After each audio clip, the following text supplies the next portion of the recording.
આપનું નામ? Myself lieutenant Dharmishtha, Atmiya university to Gujarat girls battalion.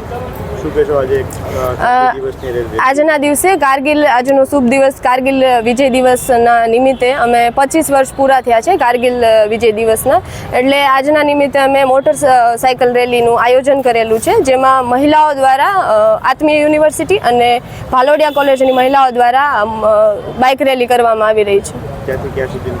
આ રેલી છે આત્મીય યુનિવર્સિટીથી શરૂ કરવામાં આવશે અને અમારા ગ્રુપ હેડક્વાર્ટર એનસીસીનું ગ્રુપ હેડક્વાર્ટર છે ત્યાં અંત કરવામાં આવશે. આ રેલીમાં આત્મીય યુનિવર્સિટી અને ભાલોડિયા કોલેજ છે અને ગર્લ્સ છે અને અમે એએનઓ બંને જોડાયેલા છીએ.